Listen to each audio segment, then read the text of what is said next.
Hello and welcome to another Bushwhacker review. Today we are going to be taking a look at Brad Keselowski's Freightliner eCascadia Ford for 2021. As always, take a look at the box. This is the Elite version, so you have the generic Elite box like you've seen before. Got the black honeycomb pattern, got the chrome foil Elite logo on the top, on the side. You see they made a total of 157 of these things. Standard finish, RCCA Elite, got the same Elite logo, 2021 RCCA Elite. And you, of course, have your copyright and such on the bottom of the box. Here is the car itself. One of the most beloved and anticipated paint schemes of last year.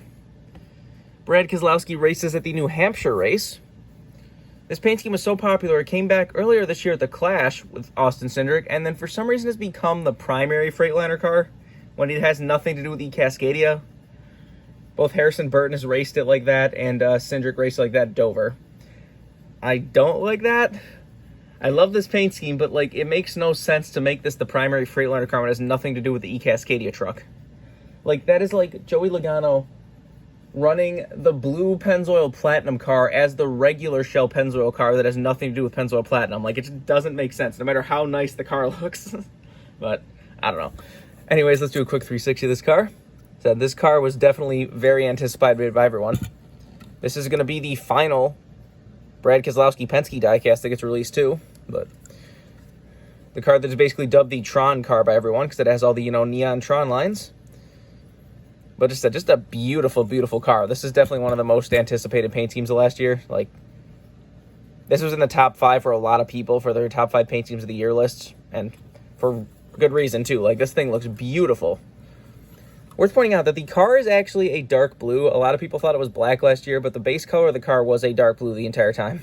But that's worth pointing out. Anyways, let's get down to sponsors. On the hood, you have Freightliner with the little lightning bolt. Got Pennzoil, Ford Mustang, and number 2. Down the side, you have eCascadia. You got Bosch and Snap-on back there. Got Discount Tire in front of the rear wheel. Got Auto Trader on the C-post. Now on the B-post, you have Ford, Pertec, PPG, Mazak, Dent Wizard, and Safety Clean. Got the one winner sticker right there from Talladega. Has your regular contingencies and such up front. On the back, you have Freightliner eCascadia. Got the Ford Michigan license plate. Got Worth on the deck lid. This is number 23, so pretty low number there. Got the same stuff down the other side as usual. Take a look under the hood. This is an Elite, so it does have a little more detail than usual. See on the other side of the hood, you got Powered by Ford. There's the Elite engine detail if you want to see that. This one still does have a deck lid. Got our typical fuel cell and such back there. Roof flaps, of course, do open. This is an Elite, so you do have the little holes for the antennas. And there's the underside of the car if you want to see that. Is that a little more detailed than the ARCs as you've seen before? So there's not a whole lot to talk about the car like this. Like I said, just a really cool special paint scheme. Here it is next to the NASCAR Authentic that just got released recently. The 164 scale of this, the regular one, did get DNP'd, so if you do want a little one, the Authentic is your only option. But like I said, just a beautiful, beautiful paint scheme.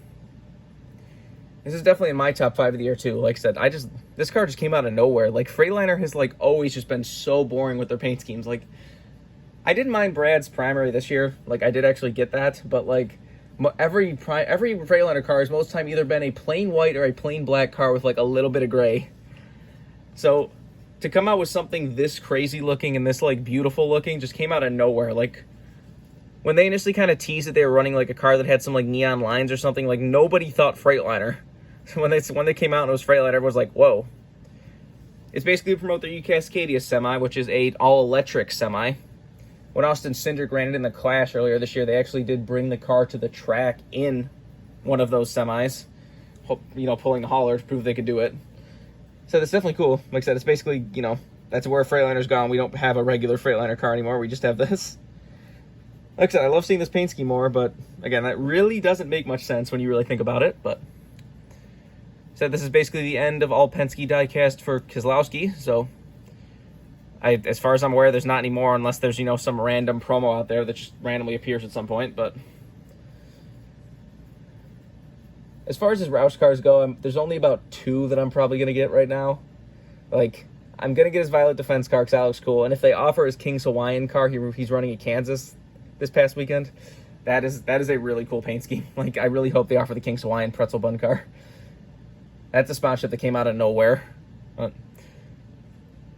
If you want this card as a brand new release, you can get it right now. As popular as the thing is, I would not be surprised if this thing gets rare. But at the same time, like I said, there's going to be the Cindric. They are making the Cindric Clash version of the diecast. So if you want a next-gen version with the number slid forward and everything, you can get that. But I kind of have a feeling this one will probably disappear pretty quickly, so I would definitely pick it up if you want it. Remember, for all of your diecast needs, you can go to circlebdiecast.com, and if you use the code BWhack, you can get free shipping on any order over $20. So go check that out if you want anything. But I think that's all there is to say. This has been a review of Brad Keselowski's Freightliner eCascadia Ford for 2021. Hope you enjoyed, and thanks for watching.